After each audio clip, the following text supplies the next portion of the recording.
Aurten Baztanen kokatuta dagoen Amaiurko gazteluaren defentsaren 5. mendeurrena ospatzen da. Zergatik egon zen guda bat? Zer gertatzen zen Nafarroan garai hartan? Mikel Legorburu historialari, numismatikan aditu eta Aranzadiko ikerlariak azalduko digu orduko Nafarroako testuingurua. 1512 arte, Nafarroako erresuma estatu erabat subirano eta independentea zen. Baina urte hartan, Fernando Aragoikoak, faltsuak, bere gaztelako koroako tropekin, erabat konkistatu zuen erresuma, manu militari. Handik 9 urtetara, Nafarroko errege exiliatuak, bere tropekin eta herritarren erreboltei esker, lortu zuten birkonkistatzea. Nafarroa libre zen berriro, baina denboran motz. Kastilianuek bere barne arazo batzuk konponduta, bideratuta behintzat, kontraerasoa jo zuten eta Nafarroa bere ganatu zuten berriro ere. Noaingo batailan garbi gelditu zen. Amaiurko proiektua egiterako garaian konturatu ginen gauza asko kontatu nahi genituela eta gainera prisma ezberdinetatik heldu nahi geniola gaiari. Horregatik erabaki genuen 3 abesti egitea, bakoitzak ideia nagusi bat izango zuelarik. Eta honela atera dira gure epika, defentsa eta memoria.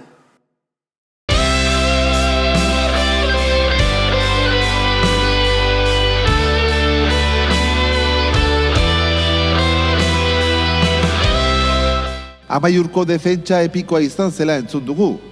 Baina zer da epika eta zein garrantzia dauka epikak herri batentzat? Asisko Urmeneta irudigileak honen berri emango digu. Kastelao pentsalariak erraten zuen espainiarren ezaugarrienetako bat dela epika. Eta berriz lirika uzten zuen galegoentzako. Nik uste hori bera aplikatzen altzaiola edo zein harreman asimetrikori herrien artean. Azken batean, nagusiak edo imperioak beti erresago baitauka kontatzea zanpaketaz beteriko balentria eta gainera eskura dituen ministerio guztiak. Gauza jakina da, Estatu Batuetako armadak zenbat milioi $, bideratzen dituen industria zinematografikora, hain zuzen ere denok ezagun ditzagun munduan barrena egin dituzten triskantzak. Nafar legitimistek ospa egin behar izan zuten, erretiratu ziren Pirineo aldera, iparalderutz, eta behintzat Baztan inguruan erresistentzia potente bat eragin zieten Kastilianoi. Haiek 8-10.000 inguru ziren, eta Baztanen bertan gerrilla moduan aritu ondoren, Amaiurko gazteluan gotortu ziren. Denok ezagutzen ditugu hainbat gudu epiko. Lanola Termopiletakoa, Estirlin zubiko bataila.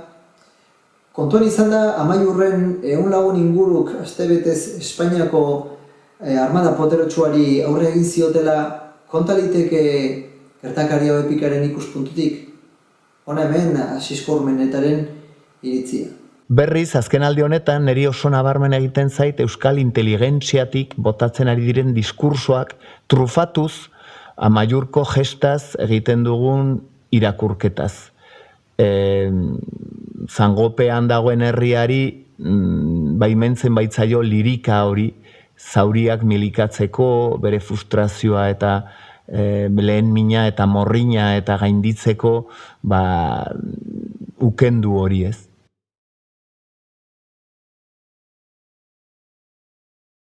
Nik animatzen zaituztet zoru epikoa eraiki dezagun, zeren euskaldunok bertze dozein herrik bezala mundu honetan, behar baitugu gure duintasuna eta gure arbasoen oratzeko eskubidea eta bete beharra. Aupa Amaiur eta aupa gu.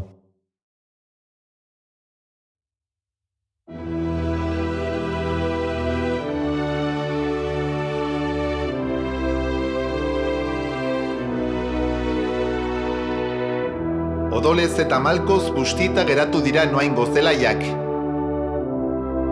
Arestian erresuma zaharra usurpatzaileen gandik askatu arren, galtzaile irten dira oraingoan Nafarrak hiriburutik hurbil.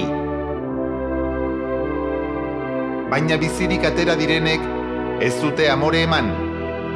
Eta indar berritu ondoren, Baxe Nabarrera abiatu dira, erresistentzia berrantolatzeko asmoz. Amaiurko gaztelua berreskuratu eta bertan gotortu dira. Amaiur, bizi ala hil. Amaiur, gure herriaren epikaren izena. Amaiur. Zein hauskorra den herri baten ametsa, eta zein irmoa bere borondatea. Zelaian garaituek ez zuten amore eman, aukera baten bila azkena izan daitekena. Amaiur, amaiur, gure pikaren ikur, erresumari leialei betiko argia.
Amaiurko bataila 1522ko uztailean gertatu zen.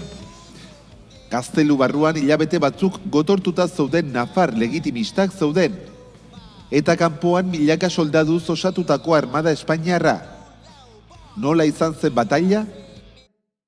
Setioa oso gogorra izan zen, astebete iraundu zuen, gutxi gora bera, eta kainoikadak izan ziren alde batetik lehenbizi, bestetik gero, errendiziorik etzan, eta Kastilanuek erabaki zuten mina bat zulatzea, gaztelu azpian, kubo nagusia lehertzeko asmotan. Eta bai, beti gorako esplosioa izan zen, lehertu ezen. Iturrien arabera, erasotzaile eta defendatzaileen zifrak oso desberdinak dira, edo nola ere, bi indarren arteko desproportzioa oso nabaria izan zen. Bideoa egiteko, Amaiur Gaztelu baltza komikia erabili dugu, eta bertan Amaia Ballesterosen irudiek oso ondo laguntzen dute gertakariaren kontakizunean.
Zeintzuk izan ziren batailaren ondorioak?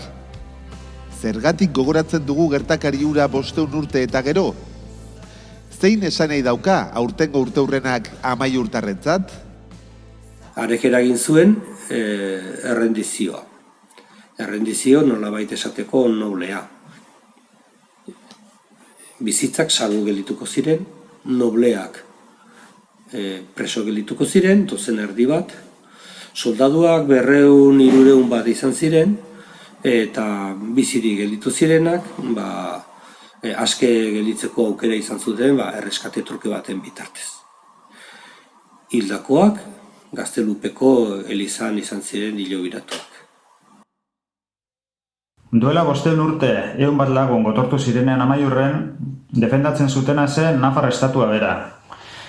Hain zuzen ere, Espainiarrak ez ziren, ez zuten Espainiar izan nahi, eta nahi zuten Nafar izaten jarraitu.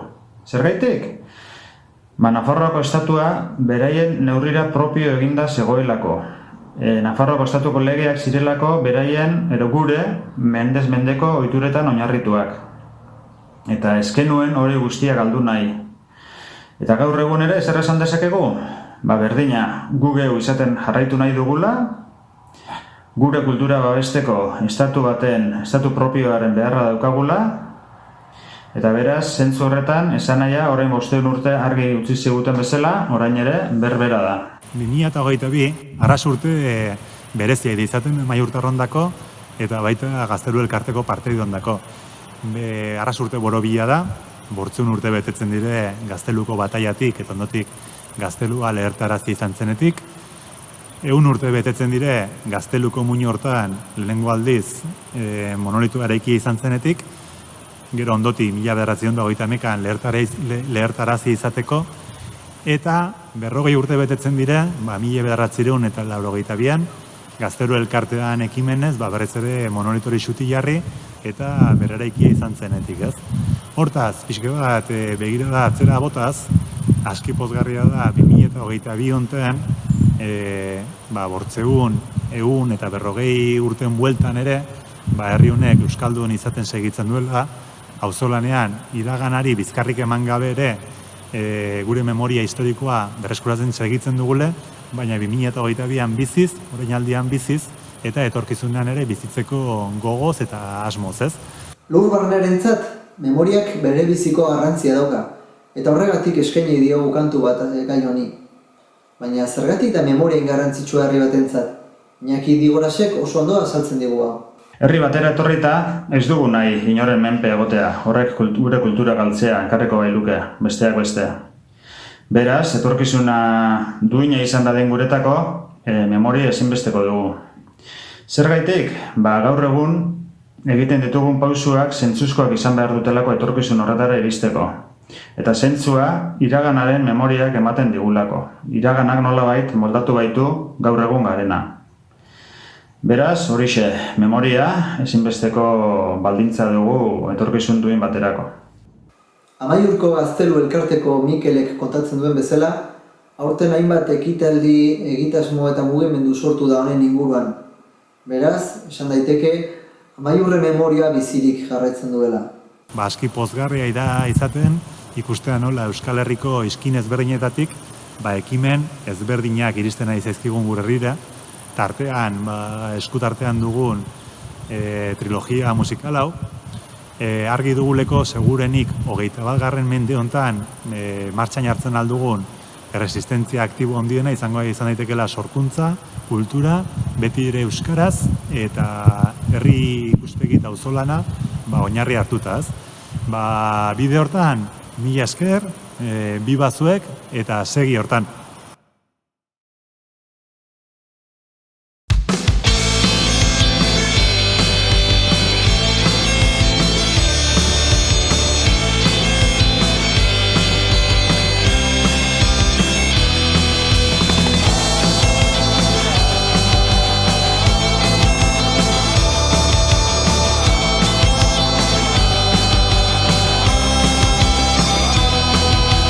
Amaiurko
hanetzen bukatu Nafarroaren erresistentzia, handik urte pare batea oraindik ere Hondarribin erresistitzen ari ziren. Han bukatu zen. Nola nahi ere, Amaiur da gelditu dana historia erreal eta epiko aldi berean gure memorian. Gogoratzeak merezi du.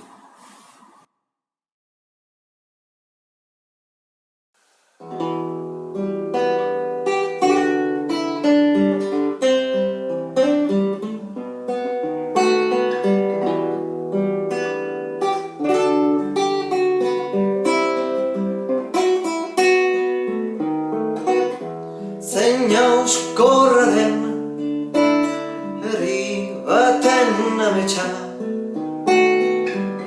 eta zein irmoa bere borondatea, zelaian garaitue ez zuten amoreman, aukera baten bila azkena izan daitekena. Amaiur, Amaiur, gure pikaren ikur, erresumarile jale betiko argia.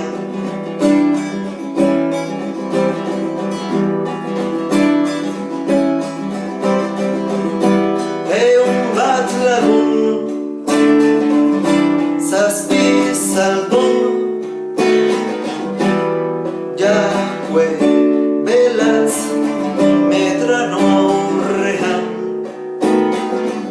Amaiurko gaztelua berreskuratu eta etxai armadaren zain emeki gotortu dira. Amaiur, Amaiur,